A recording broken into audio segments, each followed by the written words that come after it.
Hey guys, welcome back to the Buddha Podcast. You're with Alex and Vadim as well.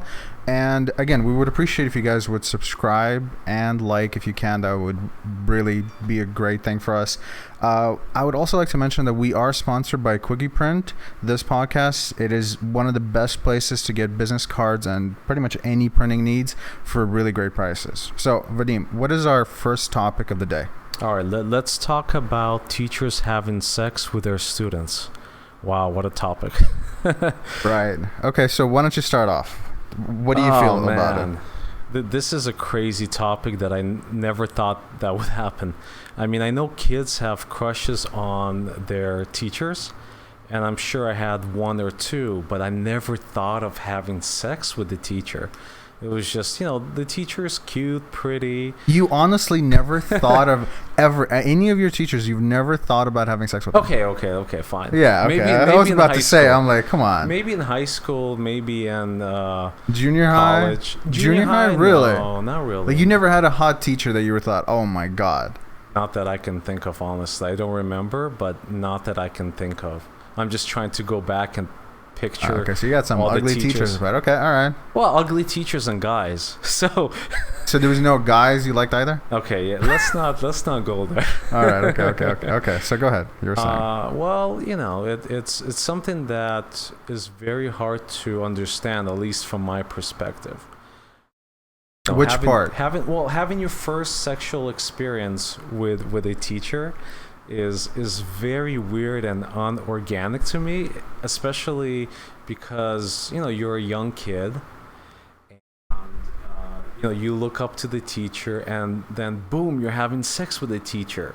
Whoa, that's weird. That's so freaking weird. It's weird, but it's if you speaking from a point of view of a guy, because I can't really say too much from a girl's point of view, but from a guy, that is almost the pinnacle of what you can possibly do in high school, grade school, and even college as well. I mean, if you're actually in college, not as much as high school. I mean, if you're a guy and you have sex with the teacher, I know that the teacher basically faces horrible consequences, but the guy, you're the king in school. If anybody finds out that this is what happened, no one is pitying you in school. Everyone is basically high-fiving you, and everybody's looking at you as like, man, how did you do it?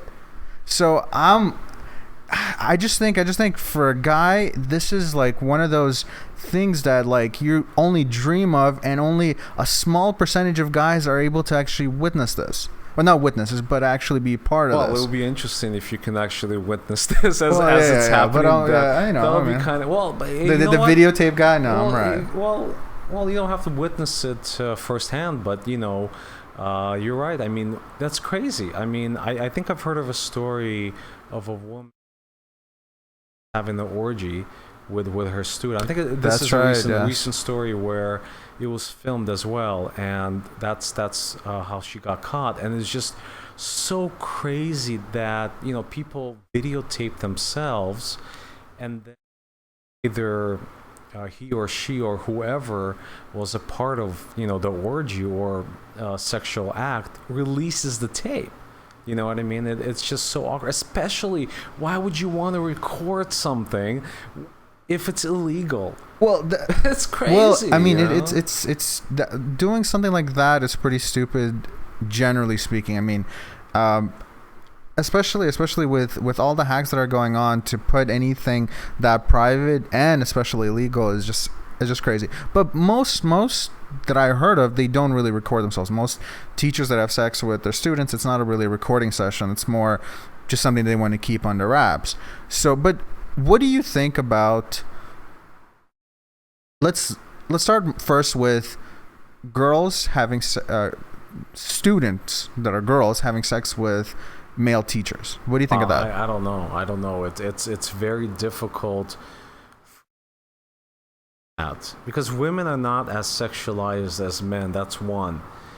And two, I mean, it depends when it occurs. Usually, I would understand if it would occur in college, because in college, it's more of like the experimental phase. And especially, hey, if I can have sex with my professor, guaranteed an A. Because if so basically you're saying if there's blackmail involved, then it's a quid pro quo type of situation, then you're fine with it? Yeah, well, no, I'm not saying that I'm fine with it. All I'm saying that is women use it more in a strategic fashion as opposed to guys. Well, yeah, they go for the sex. I just want the sex. You can make an argument. You can make the argument for college, I guess, but you can't really make that argument for high school and for middle school happens. That's what I'm trying to say. Because I don't know if we should really put college in the argument in the first place, because it is legal. You can have sex. It's frowned upon in terms of like the colleges. The college might fire the teacher, but there won't be any criminal charges. We're really talking about students in middle school and high school. True, but unless you're right. You're pretty much talking about two different points here, right? You're talking about legality and illegal activity, right?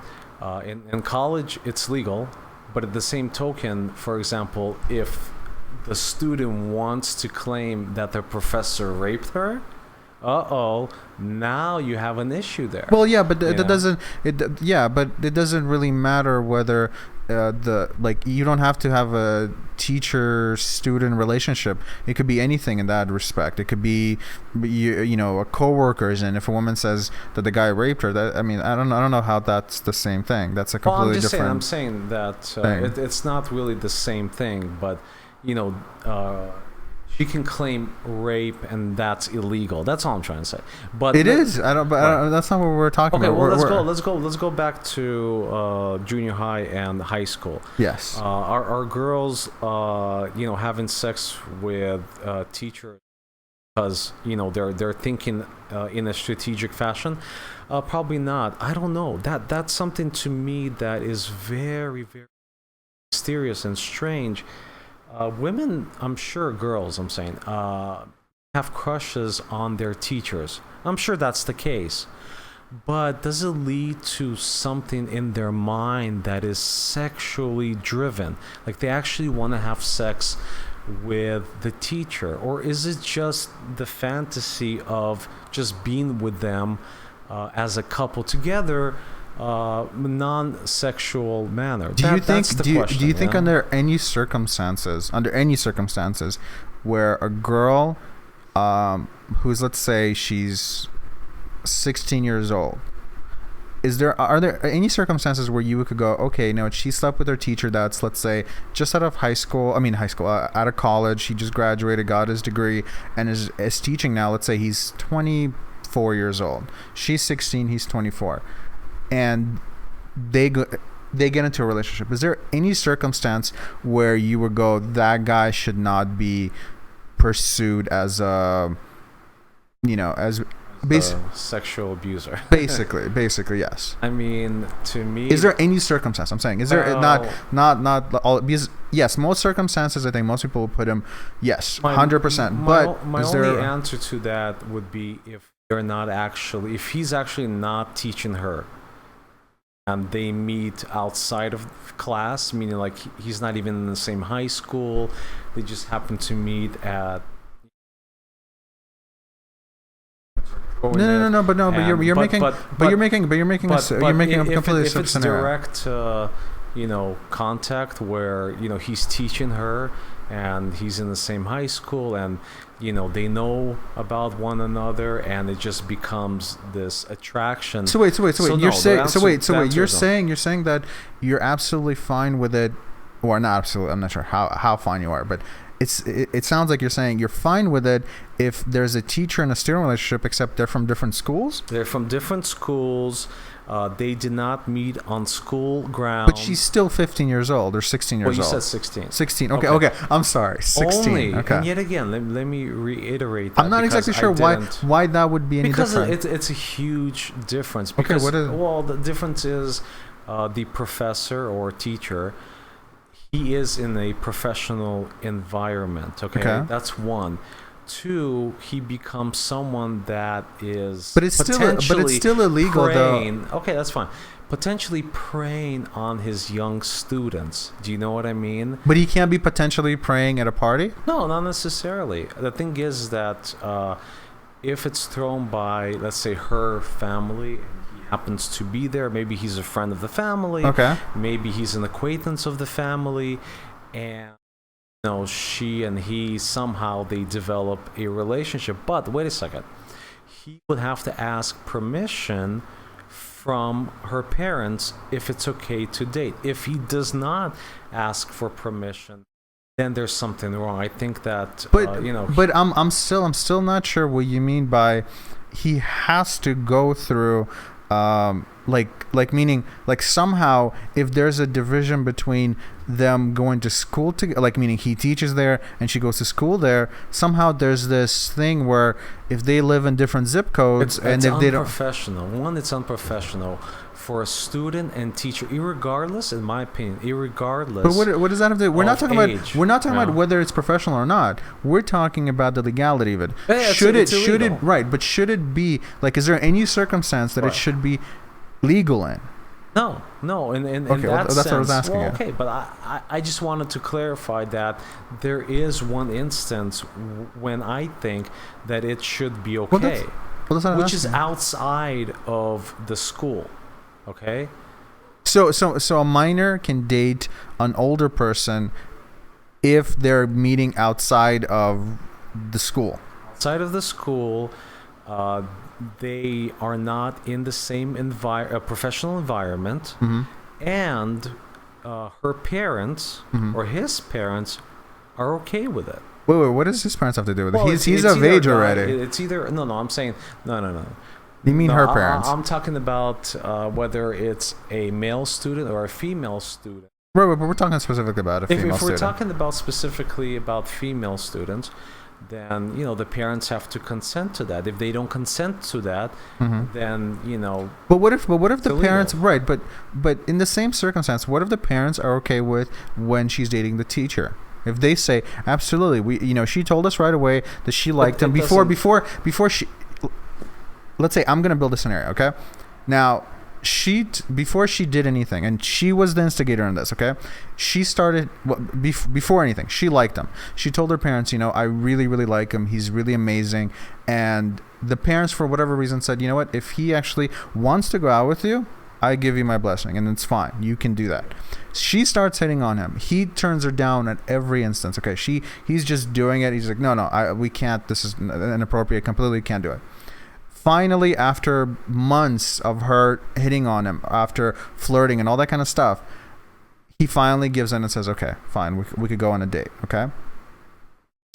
Are you saying that should be illegal? Yes. Okay. Yes. What is the difference between the scenario you gave where they're not in the same school versus they are in the same school? There's a huge difference between because they're in a professional environment. Okay, that's fine. You could say that's fine. You could say it's unprofessional, but that's I'm not saying he should go to jail. Right. Well, but, No, but that's what we're talking about. Illegal isn't go like to jail if they have sex together. But for them to have a relationship, I'm not saying sex. Wait a second. I never said sex. But that's what we're talking about. No, that's what we're talking. Come on. Okay. Listen. Come on, we're not talking about holding hands here. Come on, this isn't sex. Come on. With a minor. Yes. Should be illegal in my opinion. I agree with that. Right. Okay. Do. So you thought we were having a completely separate conversation where it's not where it's who the hell hey, it's the topic. The title of the topic was having teachers having sex with minors with students basically. But there is how can I put it? You can, in my opinion, have a relationship with someone that is non-sexual. Yes, but that's not what we're talking about. Okay. You just build up your own hey, well, if they have a relationship where they just email each other, well, then that's fine. You're not going to ask. Okay.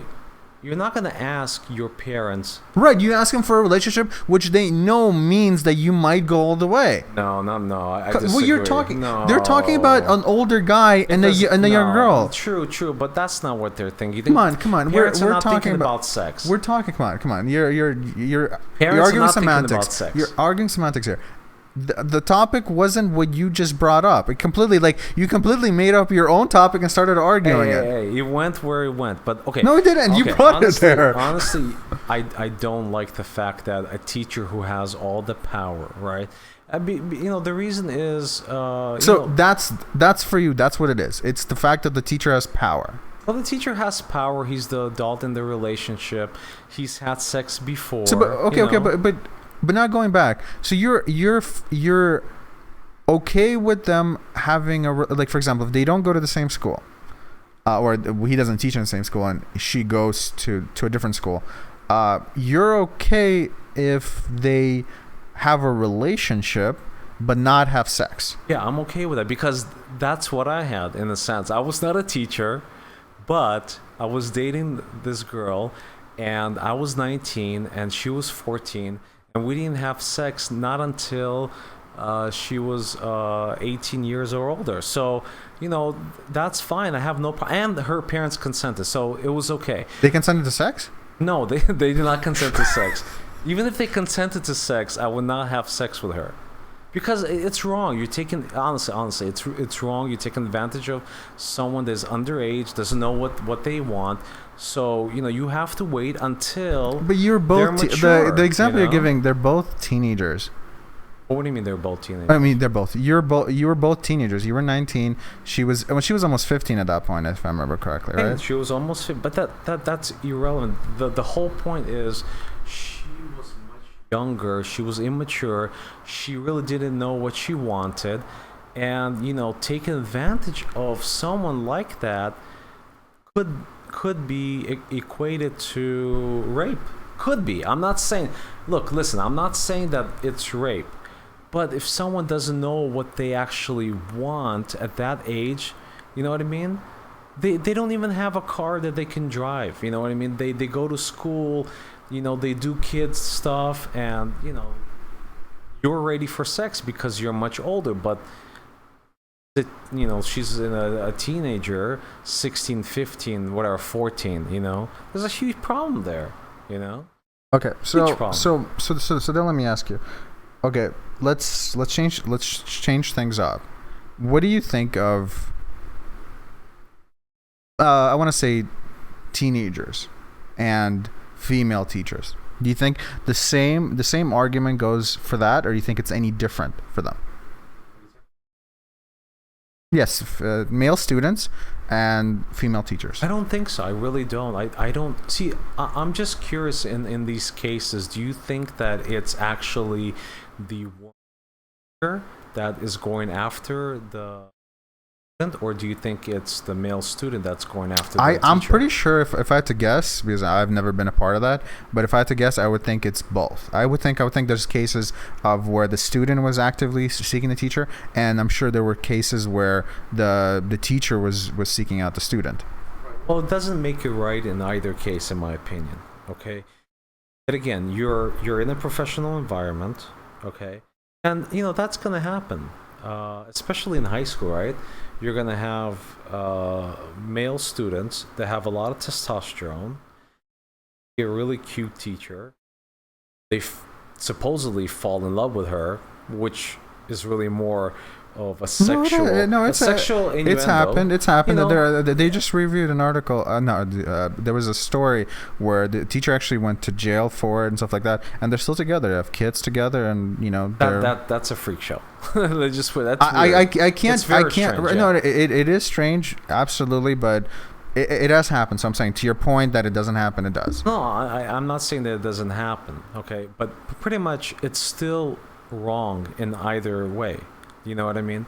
But I'm just so curious as to the reason why these female teachers, they're good looking, most of them. I mean, at least the ones that they show on the news. Some of them, yes. They're decent looking girls. Mm-hmm. They're married. Some of them, no. I've Like, I've seen some. Right, maybe some, but most of the ones I've heard of, they were not married. Most of the ones I've heard of were not married. Okay, well, either way, I'm just trying to understand this. Is this a fetish of theirs to go after young boys that are immature? I mean, like, think about it. How big can their penis size really be? I don't think at that point in time? It's so weird to me. It's so weird. I don't think it's about any kind of penis size or anything like that. What I do think is that it's a lot of it has to do with your surroundings. If you're surrounded by students all the time throughout a whole year, you're basically every single day, those are the people that you see. Like the same thing with, we're not going to get into a full conversation about this yet, but priests and and the kids around them, but the teachers that are around, like especially female teachers who are around students all the time, I could see the attraction building there because you're around them all the time. Alex, listen, if that was the case, look, I'm around mostly guys, so in a sense I should be building an attraction for guys. All my friends. But you're hold on. We're not talking about, you're straight, so I wouldn't think that. But if you're around other women all the time and they were, let's say you found them attractive, you're saying that there's no chance that you would ask them out? I would not go after a girl that is underage. Let's just put it that way. I'm even thinking about women or girls that are 21, 22, and it's not like I'm that much older than them. I'm even thinking about that. I wouldn't even do that. But that's not what we were talking about. We weren't talking about you going after.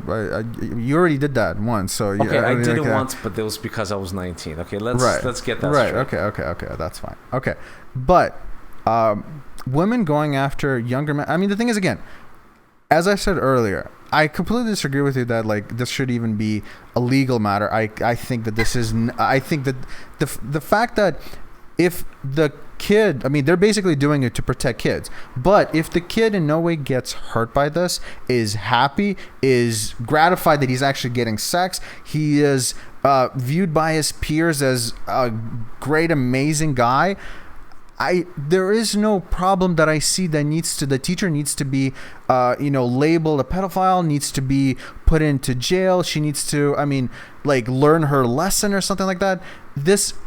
Guys want sex. If a teacher gives them sex, unless she does it by force, which is, if a teenager is, I can't even imagine that, like a guy actually being forced to have sex unless with, she's ugly. Right. But if you're a teenager, you're even if you want to have sex badly. So even if she's ugly, okay. There is a small percentage you can say no, but overall, something like that doesn't happen. All the cases that we've ever heard of, the kid wanted to have sex. He wasn't somebody who was a victim, but yet we victimize him the same way we look at women, and we go well, see, a woman, she's a kid and she didn't know what she was doing. Guys, we want to have sex with teachers. So if you put, we want to have sex with teachers. Absolutely. Even if you grow up, you still want to have sex with teachers. Then we never grow out of that. I don't know about that. I don't know about if all the guys in the class, I want to have sex with a teacher. I don't know about that. If the teacher is hot. I remember. That's different. Hold on. Well, that's what we're talking about. No. It's who you find attractive. So for example, I remember in junior high, we had this really big-breasted woman who was teaching math. I remember literally the male students that we were around, we were like, wow, she is hot. We were comparing her to Pamela Anderson at that point. We're like, oh my God, it's like her husband must be a lucky man or something like that. Sickos. Well, I don't know how we were sick. But anyways, and I remember that kind of mentality never leaves. I mean, none of the students I knew had sex with her or anything like that, or had with any teacher that I know of. You never know. Maybe it just that's true. It might have happened, but if it did, all of us would have been, how did you do it? Tell us, please. We would look at him as a god.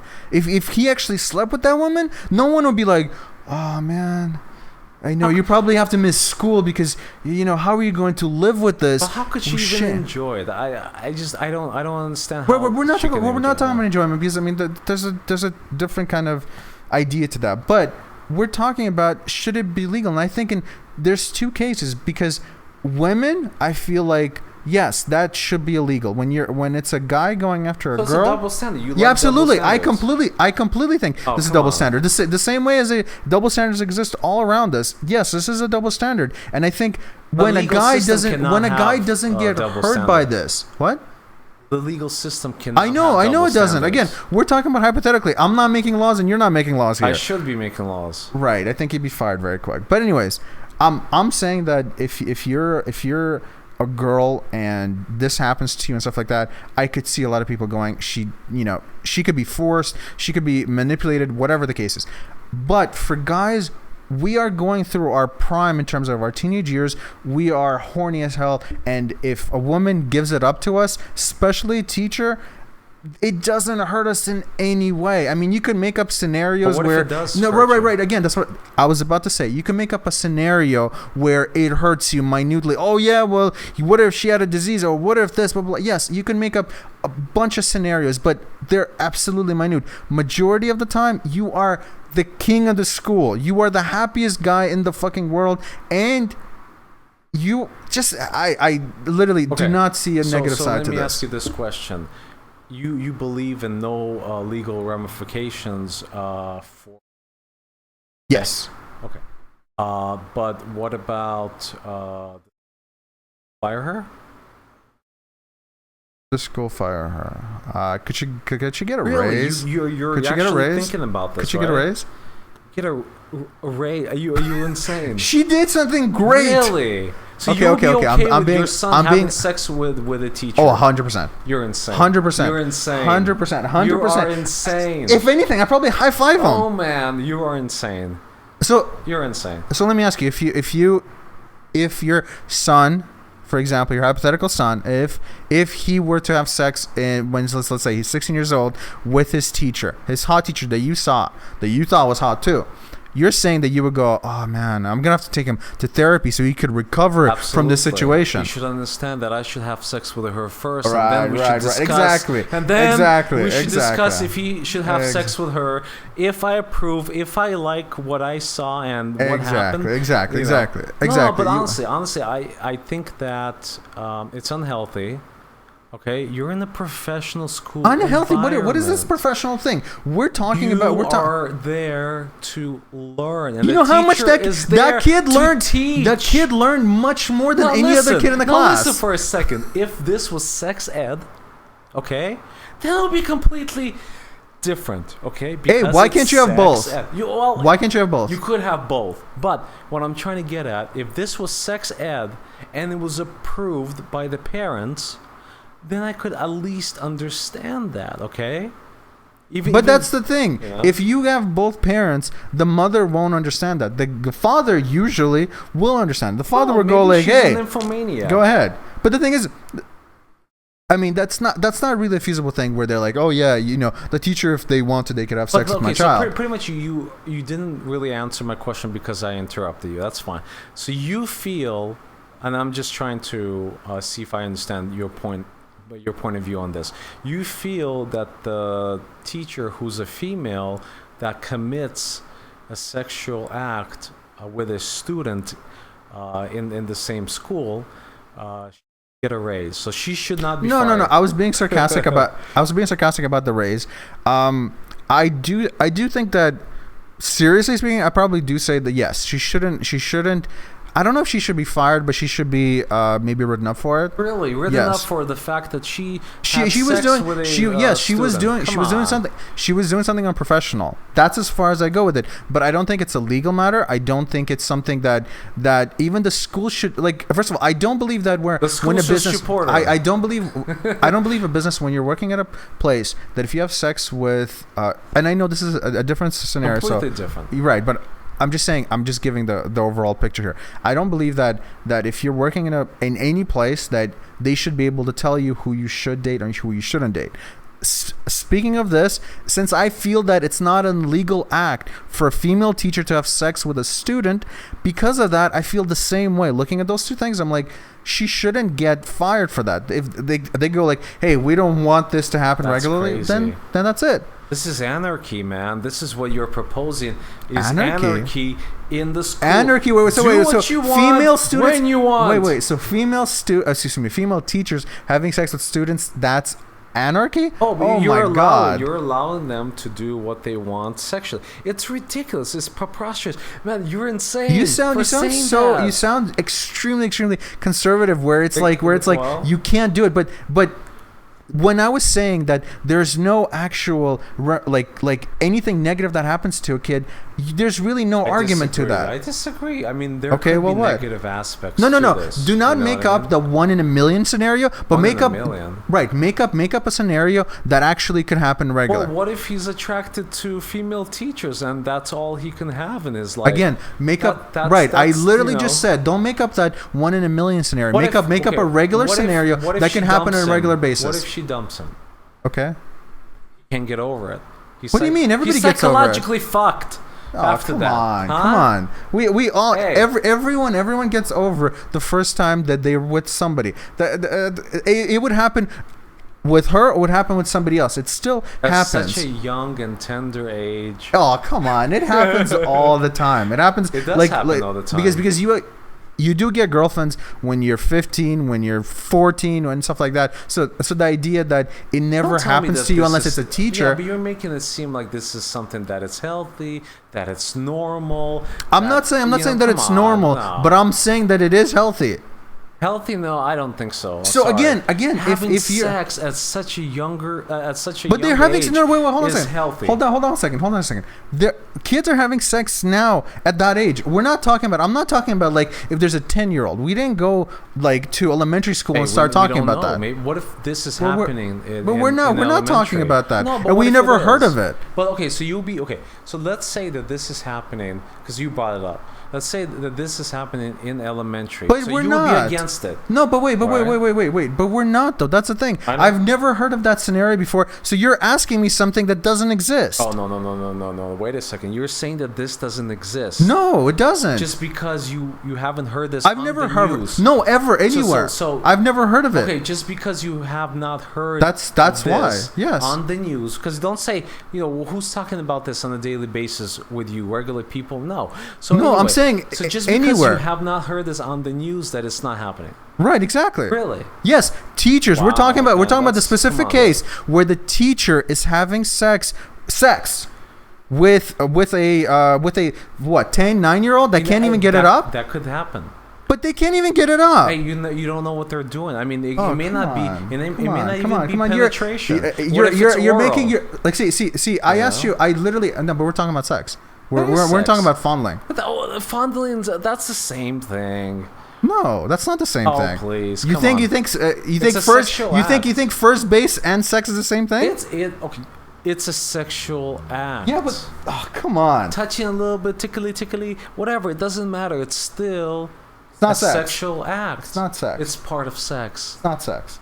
Whatever you want to say. It's not sex. It's abuse. Whatever you want to call it. You're being ridiculous. The thing is, I'm not being ridiculous. I'm being realistic. The thing is, I asked you specifically to give me a scenario where it's not 1 out of a million, 1 out of anything. And what you started to do was specifically giving me those scenarios. It doesn't exist. And I think that women, basically, if you want to have sex with somebody in high school, you should do it and make guys happy. And trust me, crazy. Have you ever heard of a guy? Have you ever heard of a guy ever in your life? Have you ever heard of a guy go like, "Man, I had sex early on and it fucked me up"? I rest my case. I don't know too many guys that have sex at that age. Let's just put it that way. What age? Well, at 15, 16 years. I don't know too many that have had sex. Or at least they haven't told me about that. Okay, let's just put it that way. I'm sure the guy. That is so weird because that's most of the people. Listen, that is most of the people that actually what they do. I would be happy if I had it too. But yet again, I'm young. Yeah, but it would scar you, right? I don't think it would scar me, but I'm young. And I don't know what I'm doing. I'm sexually driven, right? As any guy would be. And I want sex, but I don't know what I'm doing. And especially if I'm having sex with an older woman, I see her in a different light.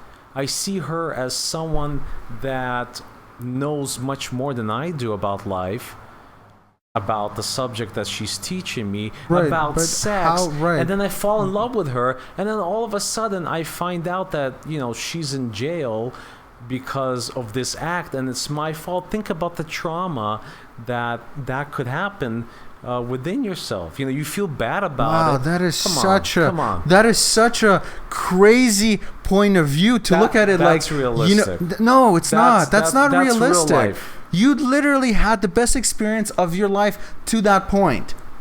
Okay, it wasn't something that was horrific. It wasn't anything. You're literally made up like, you're like, well, you know, she goes to jail and you're going to like fall in love with her and you're going to want to be with her and all that kind of stuff. And the fact of it is that at that point you are getting pussy, and that's what you want. Don't just say pussy. Getting more than pussy. Okay, whatever. I just think, okay, point is, I think that shouldn't be, yeah, that definitely should not be. Some laws are good laws to have. And in my opinion, this is one of the laws because it protects no one. It literally protects no one. It protects the student. The student, right, for experiencing the best time of his life, being the king of the school. Oh, come on. You will experience life, okay? You don't have to experience it at a time when you're developing, and you don't even know what you want. I'm sorry. How old are you? Are you 70? Because I wasn't sure. This is a conversation that I could see having with my grandmother, where she would be like, "Oh, that shouldn't have been." But like, you're not an old person, so for you to have a point of view that's so one-dimensional, like, you know, like, oh, you just don't understand. Most people at this point have sex early on, so the idea that somehow if they have it does not make you right, does it? Are you saying wait, right? but it doesn't make it illegal either. That's different though, because we're dealing with different perspectives and different variables here. If a young student has sex with another young student, they're both immature. That's fine. Nothing wrong with it. I mean, there is something wrong with it because of the consequences that may happen, right? Because they're young, right, and they don't know what the consequences are. All right, okay. You know what? Okay. Let's do this. We're not going to see eye to eye on this, you know, like. I don't think we're going to see eye to eye in many things. Let's just put it that way. Right, but specifically this, we're not going to see eye to eye on this. So let's just end it with, I was right, you're wrong. What's the next topic? Man, the next topic is very controversial. It's Black Lives Matter. I don't know, but to me, the Black Lives Matter. Well, first, for our viewers who, if you don't know, can you tell them a little about what they are? Well, it's just a organization, as far as I understand, African Americans, and I'm sure that it wasn't necessarily started by African Americans. It was. Okay, so it was, and about it's pretty much how police using black people. So. Continue with that, Alex. All right, okay. One of my biggest gripe about Black Lives Matter is the name. I understand the point they make when they say Black Lives Matter. The problem is for that specifically is branding, because whenever you say Black Lives Matter, everyone wants to say, well, everyone's lives matter. Everyone, like, it's not only Black Lives, everyone.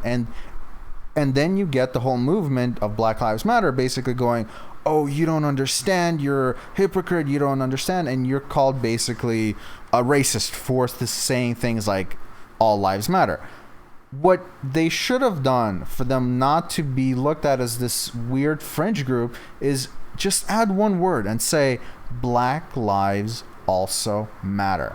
And if you say that, no one can argue with you. No one can say, yeah, because if you point to certain cases and you go like, see, black people were completely messed up in this situation or whatever the case is, you can say Black lives also matter, and no one can argue that. But when you say Black lives matter and you argue with people who say, well, all lives matter, then you're the one putting everyone in the position to look at this group as just a negative group, not a positive group. And well, let me ask you, the tactics that they're using right now, they're using tactics where they'll go to people's speeches and they'll try to interrupt them so that they could get their word in. What do you think of that tactic specifically? What I think is it doesn't really help them at all. I mean, people are already annoyed the Black Lives Matter movement in the first place because, yet again, they're segregating everybody else. And they're really focusing on themselves as if they're the only victims here. As if, cops only punish black people, beat them up, tase them, shoot at them. It's just pretty much what the media is showing. Whatever the media is showing is how it is in real life. Well, no, that's not true. That's not the case, right? And, them using tactics where they interrupt campaigns and and people driving out of a parking lot and screaming Black Lives Matter. Well, I mean, that's a reasonable technique. It works for them. It gets people to think about. It gave them publicity. It gives publicity. It also gets the individual people to think more about it and decide for themselves that this is bullshit. It's one group that is pretty much saying that we are the victims. We've always been the victims, and we will continue to be the victims, but we want for people to know that we are victims. I mean, we get that, we understand that you are victims of your own, volition, you know what I mean? That you think that you're a victim, so that means that you're a victim. Well, that's not the case. There are plenty of African Americans that are not victims. You know what I mean? Plenty of African Americans that are very successful, but they don't like to look at the positive aspects of society. They only want to look at the negative aspects of society, and the media brings out the negative aspect that people can focus on it and create controversy. That's what I think is happening. The way I look at them is more this is the metaphor that I'm going to use.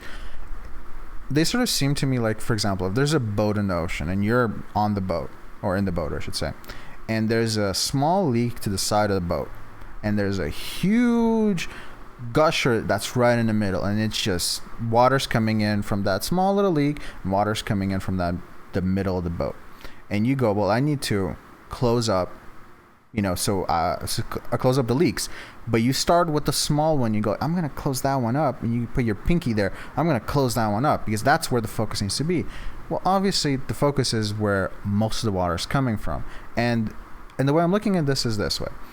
They're focusing on police that abuse or even kill black people. And even though that is a horrific thing, we got to look at it by the numbers, and where you're putting all your focus on this thing, it accounts for, and if you take all the lives that cops have taken in terms of black people, it doesn't even make 1%, which is still way more than it should, but that's less than 1%.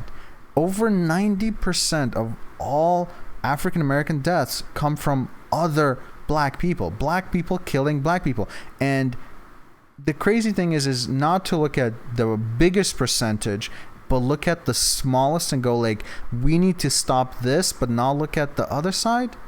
It makes it look like you're not even trying. It makes it look like you're completely going, well, you know what, we can't really do anything about this, over 90%, but let's try to do something about this 0.001% or something like that. That to me is the craziness of this whole movement, is the focus where it shouldn't be. The focus should be, how do we change the culture in our community so that it doesn't cause this kind of, whether it's a drive-by, whether it's a shooting of any kind. How do we stop that? How do we minimize that? That to me is where the big problem comes from. And it just seems like Black Lives Matter, they're really talking about like only specific Black Lives Matter, not all Black lives. Because if they did, then you would really focus on the whole entire community, which is over 90% of Black people die from other Black people. It's a crazy statistic. So, well, we don't know the actual numbers of that statistic, but we do. Black people kill other Black people, then cops kill Black people.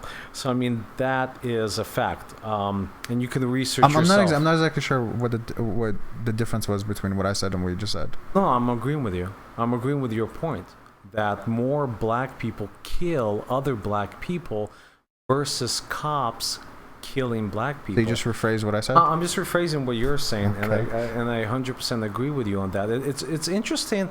It's this political movement against the cops. It seems like it's to demonize the cops and say, well, most of the cops are white, and most of the crime are committed by Black people. And let's just show that the cops are killing Black people and create this race war, this controversy, cops versus Black people. And create this organization that only focuses on the fact that cops are killing Black people. Forget about the fact that gang members that are Black are killing other Black people. And let's not even focus on that. Let's just focus on these dirty cops that are racist, that are prejudiced, and the only thing they want to do is when they drive up to a Black person is just take out a gun and shoot them. And that's ridiculous, you know what I mean? I don't think any cop has an agenda to drive up to a Black guy in the morning or in the afternoon or in the evening and just pull out a gun and shoot them. Come on, it's ridiculous. I'm not going to say anyone. I mean, there is, I'm sure, like someone out there. But the thing is, the way the media makes it look is that this is something that happens all the time. This is something that, especially white cops, they're going out there. And especially, we're talking about cops who work the beat on a regular basis. You're most likely not the first Black person they have seen. And it's just the focus that goes on to the white cops, specifically white cops, is sort of it's crazy. It's like, well, if you remove, let's say, all white cops, let's say cops completely stop in any kind of, whether it was righteous or not, and they stop killing all Black people, there would still be a huge hole that you need to close up, because there's still a lot of Black people that are being killed. And the fact that this group is not even talking about them, and they're talking about Black Lives Matter, and make sure you say it correctly, and they're really not talking about the biggest part of it, it's crazy. It really looks like it's a political thing. It's not. It's a group that just wants to grow and doesn't really care about Black people. It really does look like it. It's true, but they will probably point and say that, Alex, you're racist, because most likely, yes, you don't believe in the Black Lives Matter movement.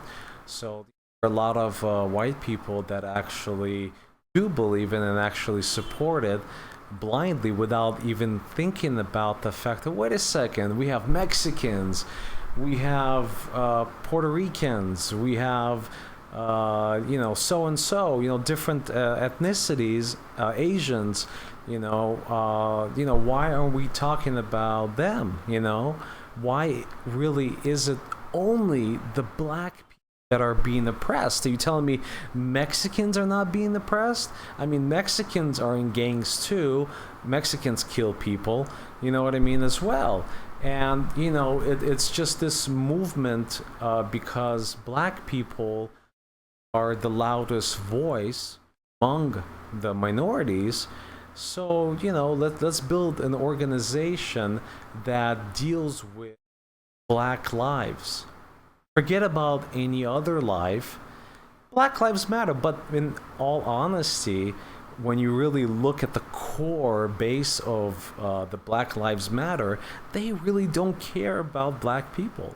It's all about the agenda. I'm sure it's all about raising money for it, publicizing it, demonizing certain groups. It exists to doesn't exist to help society, right? What do you think? I completely agree with that. I think that they're a group that I can't know the reason as to why they started originally, but what they are now is definitely not a group that's out there looking for the benefit of black people. It does seem from the outside, seems like they're a group that's out there with an agenda, and the agenda seems like that it's, hey, whether it's money or whether it's just growth at this point, it just seems like it's something that doesn't benefit black people. I honestly, if to ask them, what have they done that was good so far? What can they attribute their name to? We did this. I still wouldn't know. I mean, they grew. Black Lives Matter, the group actually grew, but it also grew a lot of people who dislike them. It made people question, like, well, why are they, like, why are you getting mad at people when they say all lives matter? Why are you even doing any of this? Well, because they feel like as though the black lives are the one taken, and so pretty much no one else is being killed justly. It's really only the black people that are. But forget about looking at different perspectives and the real reasons why this is happening. White people get killed by cops too. You know what I mean? But nobody wants to look right, at but that wouldn't really be a story. What about Latinos? Though. Latinos get killed by, cops as well. Forget about them. Let's not talk Asians. But those stories did not make a difference. I remember seeing statistics after like all of the incidents, whether it was Ferguson or whether it was Trayvon Martin case and stuff like that.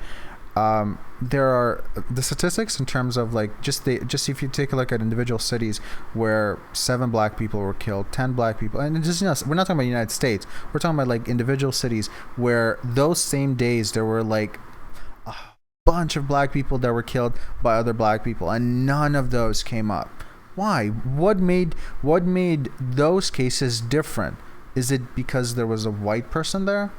Because if the other people that died, and there was, hundreds of people that died that same day, black people that died during that same day, no one mentions them. No one ever talks about them. They're like, well, things happen. They get shot. It's okay. Don't worry. But this case, now, if you take a look at this case, if there was a white person there, whether he was a cop, whether he wasn't a cop, it was 100% he was, it's like, you have to take a look at the news and you have to ask, like, did they have an agenda sometimes? Did they have an agenda where they're pointing to, hey, this story is going to be more entertaining. This is a story that people are going to talk about, and that's the story that they're going to give you, So that's it's not interesting. It's not sexy to talk about the positive aspects of society. It's not something that the news likes to cover, to say that, a white person helped out the black person. It doesn't sell. But it doesn't sell. That's the thing. They're in it for the money. So what are you going to watch more? Are you going to watch where a white cop beats a black person, whether just or not just? Doesn't matter. That's what's going to get a lot more people watching and talking about it. Is it going to be somebody who does something nice, whether it was a black person that helps a white woman do something or whatever the case is? Well, no one's going to care about that. They're going to turn the channel, so they're not going to cover that. They're going to cover and give you the thing that, like, oh, wow, I can't believe that happened. And people eat it up. People believe that there's just white cops driving around right now looking for black people to shoot them. And that's not reality. That just isn't. And Black Lives Matter movement is focusing on something that just doesn't exist. It's like, yes, are there singular cases where you could focus on? Yes, but it's not this big epidemic that's happened. You need a whole movement to stop. What they need a movement for is really to stop all this black on black violence that they have. And until you have, like some kind of movement for that, this Black Lives Matter movement seems it's just there to, I don't know, make money or get a name for themselves. Well, entice fear also. Oh yeah, fear. That's a good one. Yeah. Everyone fearful of the cops, and get people to rally up and protest cops, maybe even kill cops. And recently, a black cop that was killed, and it was due to the fact that the cop. Simply because he's a cop, he was targeted. It didn't matter if he was black or white. So there is no positivity, in my opinion, in Black Lives Matter. But let me ask you a question about this incident that just happened. And there was this girl, I don't know if you saw this video, she was texting in class, and there was a white cop, which is funny, that came in and just dragged her out by force. Out of the chair. I did see this. The thing is, I did see it, but I didn't hear how.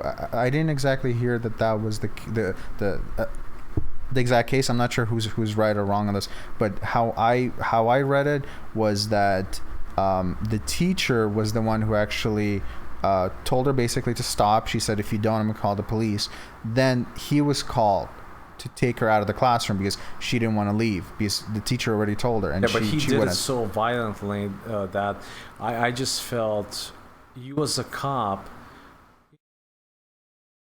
about it, and you can't do it. Then you gotta call the parents. Call the parents. Why didn't you call the parents?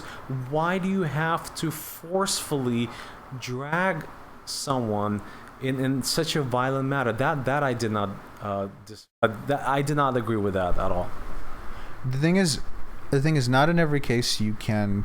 First of all, just answer one side of it. Not in every case you can reach the parents. And what happens if you can't reach the parents? Because I would be surprised if they went to that route first. If they just went, we're going to call the cops without calling the parents. I mean, she is a minor at the same time, so I'd be surprised if that escalated to that. But at the same time, I watched it and I was also like, my first reaction was, wow, that was way too much force. Then I looked at it again. I'm like, let me see it.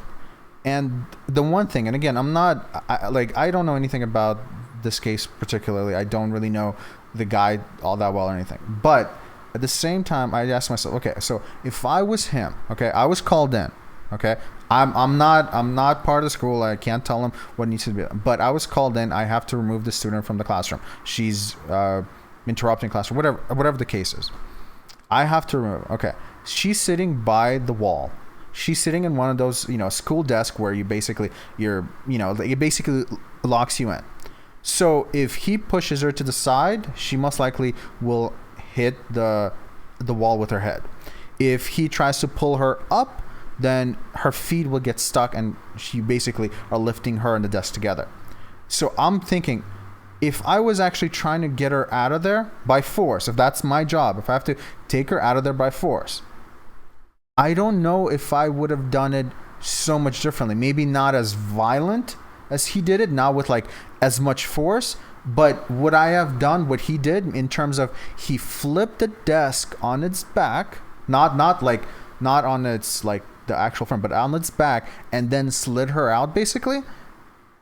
That is the best way to do it. I mean, if you actually think about it, if you're in that situation, but there's no need to be in that situation in the first place. You understand what I'm saying? She was disrupting the class, yes, by using her cell phone. Take away the cell phone. I don't understand. Okay, so she doesn't give it to you. I'm sure the thing is let's be real about this. I don't think it was like, hey, the phone rings, I'm gonna call the cops on you. This was an escalated thing. Because I mean, if we go based on, then this was just a person with the phone and the cop came in and just dragged her out. You're absolutely right. There's no, like, I have no argument to that. But the way how I understood it, the way it made sense is that this wasn't something that was easily like, oh, hey, the phone rings, that's it, we're taking out. It was like a prolonged thing. Like, you need to leave the classroom. I won't do it. Call the parents. The parents are not there, can't reach them. Okay, then we call the cops. We don't know that. Right. Where's the principal? You know, there's so many but the teacher, here. right? But okay, let's say the principal is there. What would the principal do? Leave. The principal comes in. Okay, Lee says leave. Then what? Well, the principal comes in, explains to her the ramifications of what's going to happen to her.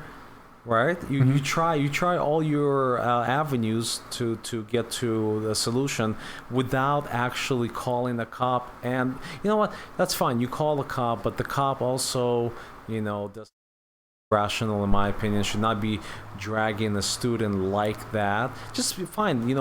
Get somebody else to help you to push the desk with her out into the hall. Let her sit in the hall until she's ready to stand up. I don't think you need to resort to that.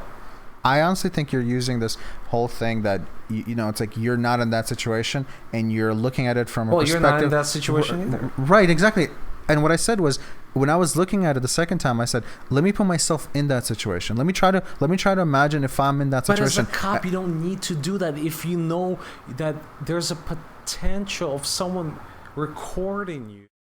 But that's my point. But that's my point. But that's my point, though. Is there is no way. For example, if a cop needs to remove anyone, whether it's that kid who doesn't want to leave, the cop didn't need to really remove her. What do you mean? He was called specifically for that. Well, okay, but not, he was literally called for that. But not in that manner. Let's just put it that way. Not in that manner. Again, my point was, how would you have done it if you had to? Because we're really talking about here. We're really talking about to remove the child from there. Okay, you have to remove it. That's what you were called for.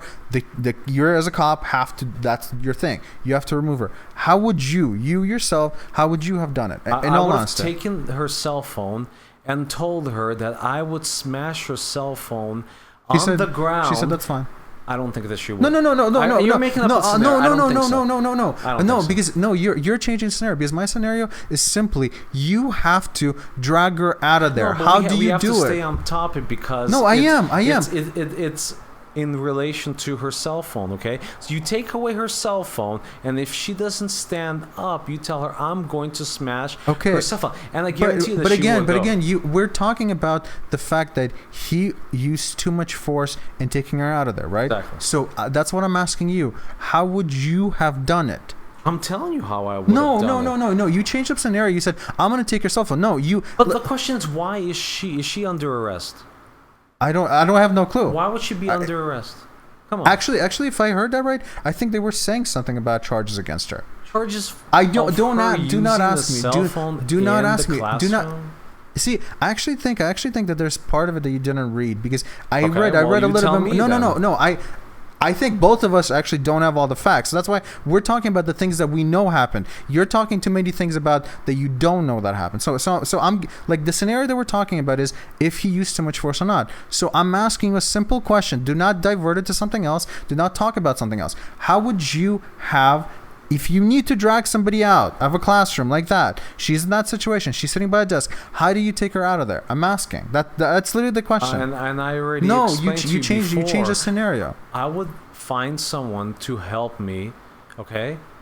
There's desks around you. No, that's fine. I would have someone. Okay, her desk isn't that hard to move if there are two people on both ends. She's in it. Absolutely, you have one person behind her. So let's say so she once you try to start lifting it, she just gets out of it. Well, she gets out of it. She gets up. No, right? She gets up, but she doesn't want to go. We're talking about dragging a person out. How do you do it? Well, that's no. Right.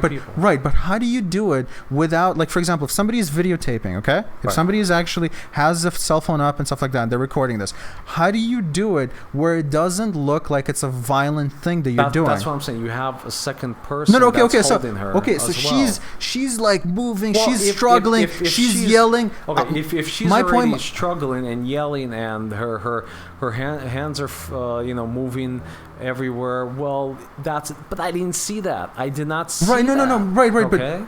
Right, but my making up a point. scenario No. that doesn't exist. My point. No, my point is very simple. You can't make it look like there's no way to drag somebody out, whether it's in a club, whether it's in a school, whether it's anywhere. You can't drag somebody out who doesn't want to go and make it look like it's a wonderful, easy thing. It's not like, excuse me, here. I'm just saying you can mitigate the situation, and I didn't see And that. I always see hindsight is always 20/20, right? You could always look at a situation from the outside and point and go like, this is how it could have been done easily. My point, just looking at it from the outside, is I don't know if my job was, they said you need to take her out. That is what I'm there for. I need to take her out of the classroom. And the way her desk is, I can't pull her to the side. So you're saying you shouldn't think.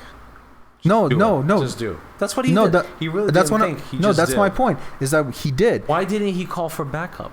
Why did he need it? It's one girl. It doesn't matter. Why did he? No, but I don't understand. It's not a straightforward situation. I don't understand. You're basically saying that one is going to be holding her hands, one is going to be holding her feet. That's what. What is the point? I don't understand. I'm just saying. If he would have backup, they could have done it in a more effective way. That's all I'm trying to say. That's just like an argument without an argument. It's like, yeah, if they could have done it better. It's like, well, if I was there looking at how it was handled, I could have done it better. In either matter, it looked very bad. It fuels, absolutely. I completely agree. It looked horrible. Right. I'm just saying that I think if people look at it and go like, if I was in that position, how would I have handled that? Right. I think people would look at it and go like, I don't know if you could take somebody out physically, because that's what his job was. We're not talking about any scenario that you could build up where, well, he would have just called and his job was taking her out. We handled all the stuff. You can take her out of the classroom. Okay, the real question here is this. Was it done because she was black? What do you think? Because she was a black girl? Do you think that was honestly, I have no clue. Really? So you think that if it was a white girl there, that it would have been handled in a different way? The truth of the matter is, I don't know. I don't know his motives, because it looked like he did it with a force. Well, you're saying he did his job. No. The way he did it looked like it was overblown. But at the same time, the way he actually did it looked like, I'm like, I don't know if I would have done it differently. That's the thing. When looking at that video, so that's what I'm asking you. So if you would not have done it differently, that means that you would have treated a white girl in that situation. No, I would, because I'm not racist. But what I'm saying is about him, I don't know. I don't know. Anything to do with racism. Right. But I'm saying I don't know if he would have done anything differently. That's what I'm saying. Do I know that if he would have handled that situation differently if there was a white girl? I don't know. So I'm saying I don't. Would he handle it in a different way? She's being disruptive. She's using her cell phone. Hold on. Why do you think that he would do it in a different manner? I'm not saying that I think that. I'm saying I don't know. There's a difference between the two. But the same situation. She doesn't want to get up from the desk. And I'm saying, of course, he would do the same thing. I don't know why you're saying. Of course, you don't know what was going through his head. Oh, come on. So then you're saying there's potentially that he's a racist. I don't think so. I'm saying I don't know. Like. It's very easy for somebody to sit there and go like, well, it's like, yeah, for sure he is or he isn't. But the truth of the matter is, no one knows. If you think you're right on one side of the other on this, if you're a Black Lives Movement and going like 100% he's racist, or if you're on the other side going, oh, 100% he's not racist, then you're both wrong, because none of you know. None of you actually know. Like I'm saying, I don't know. I don't know whether he did it. He acted a certain way because he was, or he did it. He would do it normally he would do that towards anybody. I don't know. I can't say that. I think that he would have done it the same way, whether it was a black girl, Asian girl, or a white girl. I think that exactly. He's using his authority to treat people the way that he wants. Right. But what you did was you just gave your opinion, right? Exactly. And I'm saying a fact that I don't know. Well, for example, like cops, they abuse their authority all the time. When, for example, they're driving along the street and all of a sudden they turn on their sirens and they go through the red light. And then they turn it off. I mean, they use. I don't have a clue what that has anything to do with the conversation. Something to do with. I'm just saying that has something to do with it. All right, the cops, and I'm not saying all cops, but cops like to abuse their authority. Okay, all right. You know what? Look, and I think that's what happened in the situation. It has nothing to do with black or white. Let's finish off. Black Lives Matter is a movement that I think we both agree on is a movement that shouldn't actually even exist. And like if it the doesn't, feminist movement. right, and if it does exist, it should focus more on the big problem they have, not the small problem. I'm not saying not to address that at all, but to focus on the biggest problems that they have, not the smallest. Anyways, exactly, absolutely right. So what is that? So moving on to our next topic, we have the migrants that are moving into Europe. I think that's devastating to Europe. I mean, I know what's going on in Syria and Iraq and other parts of the Middle East is horrific, but to migrate immigrants that are Muslim into predominantly secular society is really not the way to go. I don't know. It's just crazy to me. Okay, but before we really get into the Europe, because I mean they're right now getting the brunt of this. What do you think about the refugees that we're taking right now that in the United States specifically? Well, what do you think of that? I haven't seen them. I've seen maybe one. I'm not sure if even if you had seen them, would that change your perspective? Well, it does kind of change your perspective because, it's out of sight, out of mind type of philosophy. If you don't see crime, then you believe that it doesn't exist. No, but if somebody tells you, well, if somebody tells me about it, then well, I mean, obviously, you've heard that we're taking thousands in, right. Supposedly, we're taking hundreds of thousands. I think. No, it's over years. It's over years. Yeah, we are. Okay. Yeah. But right now, I think we're taking. I think they said 10,000 or something. Irrelevant. You have these poor Muslim families that have a set of life and rules that they like to be governed by, that are not being enforced, or not even the law of the United States or the European countries. So they're coming in, and obviously they're not going to like the way that the society is. So they're going to be frustrated. They're not going to want to assimilate. There's so many factors here. They may even have diseases. We don't know. We don't know what's really going on, and religion is different. Obviously, we have Islam here, and how many of them actually follow when they see women and they're not in burqas, right? Burqistan, and that's not what they're accustomed to. So women can't wear skirts; they have to wear burqas, And in Germany, as they were migrating in, the migrants, they didn't feel comfortable that women were wearing skirts. Well, fuck you. You're moving into a Western culture, and you're telling how we as a society should react to you. I mean, that's ridiculous. I mean, you have to assimilate into society or the environment that you're in at the moment, right? I'm a immigrant as well, right? I assimilated. I came here when I was 7 years old from the Soviet Union, and it was a different environment. We did things differently. We spoke a different language, different culture. But once you're in a new environment, you have to into it, and I understand that your religion dictates certain things, but you also have to be open and look to where you're at, and try to understand the culture, and not try to change it because you feel like your God is telling you how you should live. Do you know what I mean? Right. Okay. But my question was more about, what do you think of them specifically coming to the United States? Are you for it? Are you against it? Are you scared of the situation? Are you nervous about it?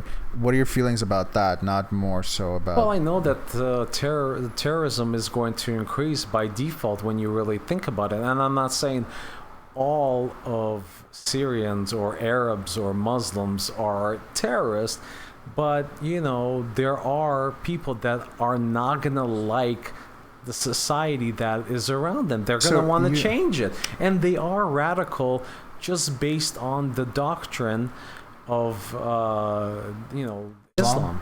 Yeah.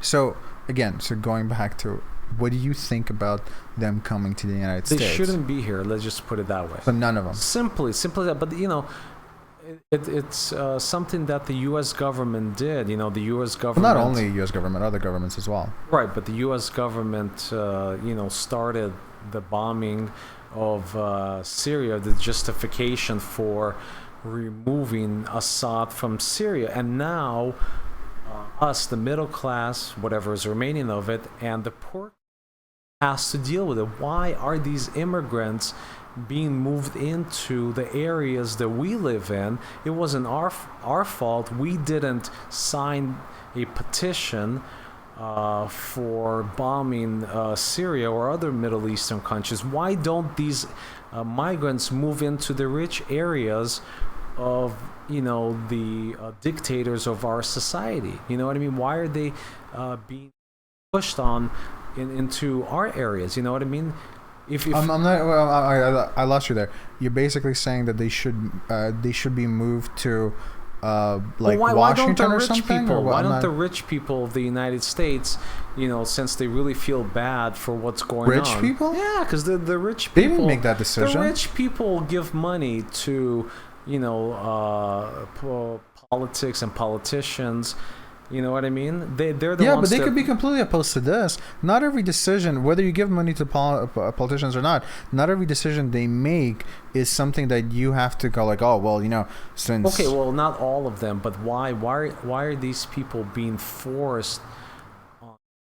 I'm not sure on us, because so far what I've heard is they're actually giving them separate land, meaning they're putting them into Indian reservation type of land. Not reservation. I'm not saying that they're actually going to be living with Indians. So they're saying that they're given special treatment because they're being abused by the United States. The United States is giving them special treatment. How I understand it is for the same reason where you're saying that you don't like that. It's like they'll be moving in with everyone else, with the regular population. And I'm saying what I've heard is they're not. They're putting them into a completely separate area. That's what I've heard so far. So I haven't heard them like moving into suburban California or something. That sounds far-fetched that they're being moved into an area that they're gonna have to themselves.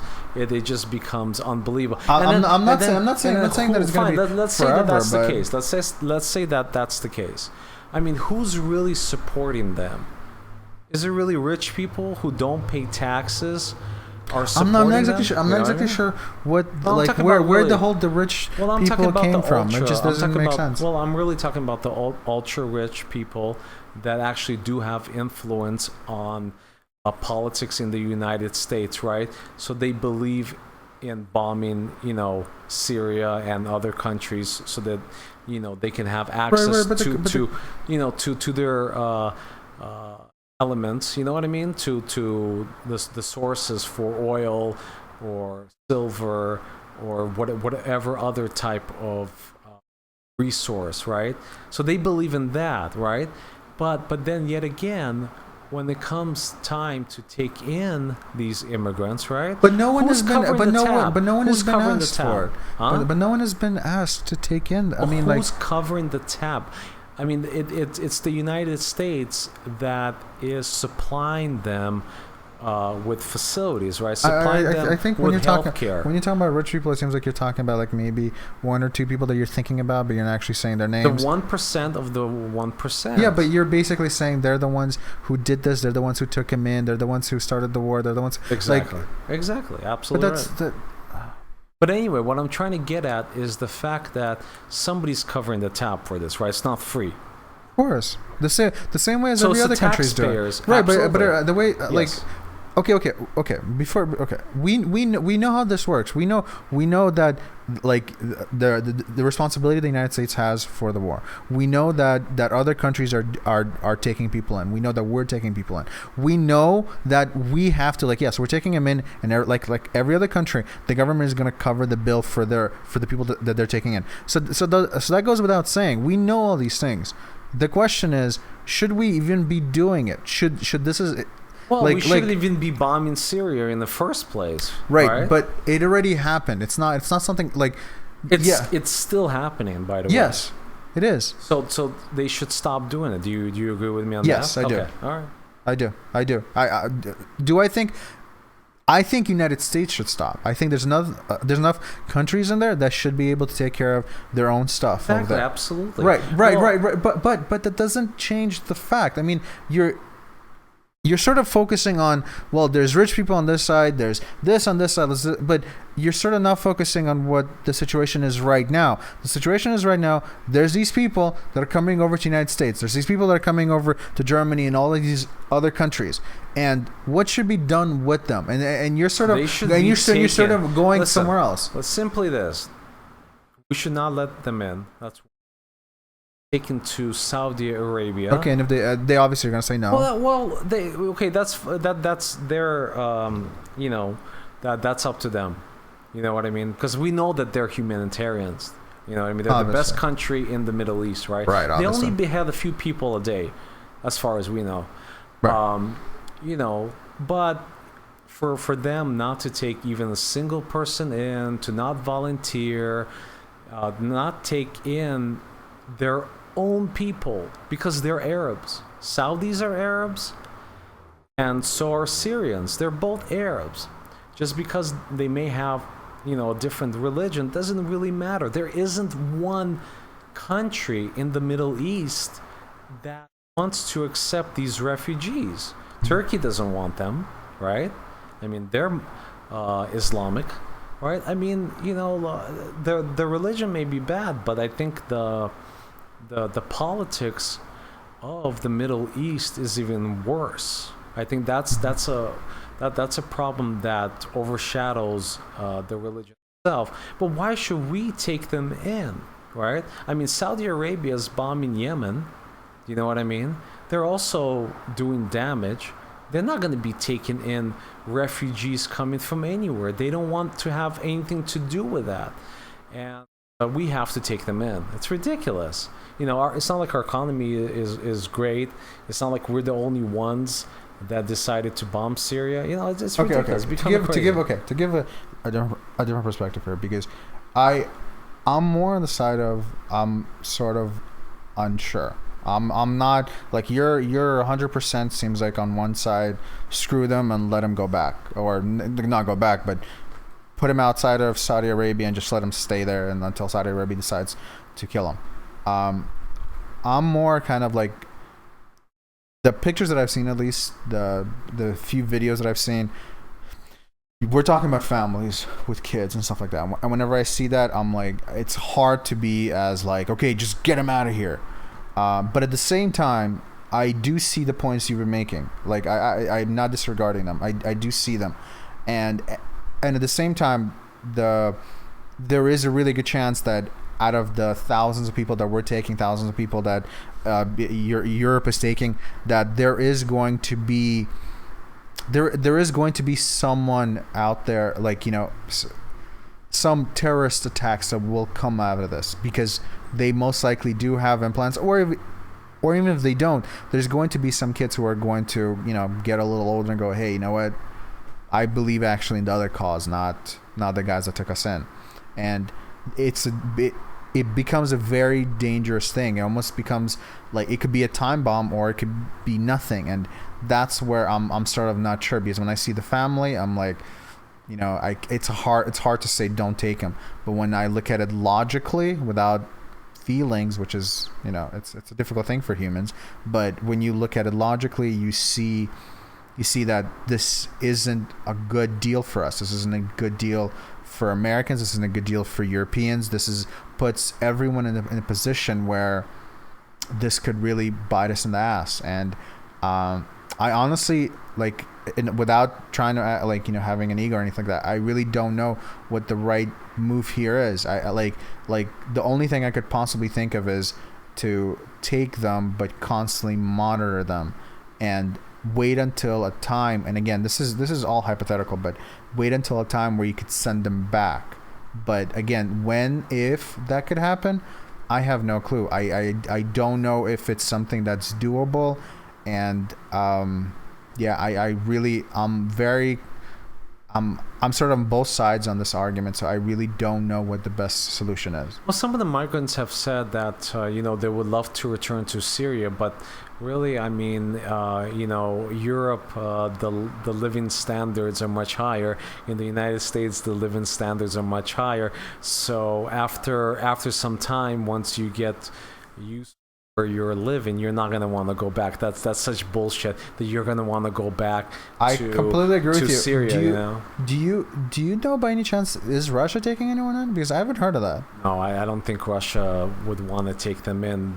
But even if they would try to take them in, I'll tell you this, would be upheaval about it. Russians are very racist and nationalistic, and they don't like Armenians or Georgians or whoever is around them. Let's not paint all true. Russians with a brush. I'm not saying all Russians, but I'm just saying most Russians. Okay, most Russians are very nationalistic, and you don't like people coming and one, taking jobs, and two, trying to change the culture. And that's really my fear, is the fact that uneducated or very limited of education that these people have coming in with very fundamental Islamic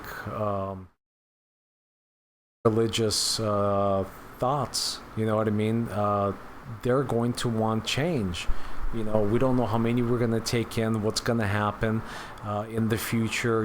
Their population may increase more in, and I mean, who's to say where we stop, right? I mean, look at Mexicans coming in from Mexico. That hasn't stopped yet. But the difference between Mexicans and Muslims is the fact that they're not forcing people to be Catholics. They're not forcing people to eat burritos and tacos, right? They're not saying that you have to live this way, right? They're not trying to change the culture of, for example, Los Angeles. You can go to Los Angeles and you can see that it's very Americanized, but it depends on the area you go to. And most of Mexicans that are born here, they want to speak English, they want to go to college, they want to be secular. Not a lot of them actually want to faith, but when you bring in Muslims into the mix, they don't want to assimilate. They don't want to change their faith. They want to be who they are. They want to be the people that lived 5,000 years ago, where if a woman violates the oath of the family, then we should just chop her head off. And that's where you have to draw the line and say, wait a second, we don't want these people. We really don't. We don't want these type of people. That's where the feminist movement comes in. The feminist movement in the United States will change their point of views. I really don't think so. I think the feminist movement really goes after, the critical aspects of white society, not ethnic society of Islam or African Americans or Asians or any other culture, because you don't really hear feminists really degrading Japanese, right? Because in Japan, women are a lower class citizen. They have to walk behind the man. You don't hear about feminists, talking about how, Japan, they're sexist and all that stuff. So, Okay. I really don't think that that's going to even play a role. All right. you Okay. know? So let me ask you this then. Okay. So to round up this whole thing. So, what do you think? Do you think that there's really any way for this whole, like, is there a best way to handle this situation? That's Send what I'm them asking. to Australia. All right. Okay. But in all seriousness, is there a better, the best way to handle the situation? Is Yeah, there? I mean, the best Is there way one? would be to stop trying to oust Assad, stop the bombing. Simply, if the United States would stop bombing Syria, Russia would probably eventually stop as well. I mean, they would take out ISIS, right? And they would stop bombing as well, so things would go back to Okay, normal. but Well, what do you, but this okay, but this is something that won't be fixed over a day. No, it wouldn't be Even if fixed. United States, which there doesn't seem like they're doing anytime soon, they're still going to be there. Whereas, yeah, basically, what are they supposed to do? I guess what are like United States. yeah, basically. The United States and the Syrians, the not the rebels, but the refugees. What are they? Are they supposed to just basically hide it out while they resolve this? What would you say? Well, I mean, there are a lot of safe havens in the United Nations control. I mean, there are places where they can go. Iraq, I'm sure. There are places that are controlled by the pro government. They could be.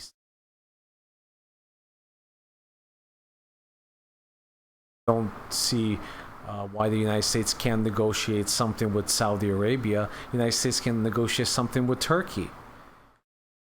These people need to stay in the Middle East.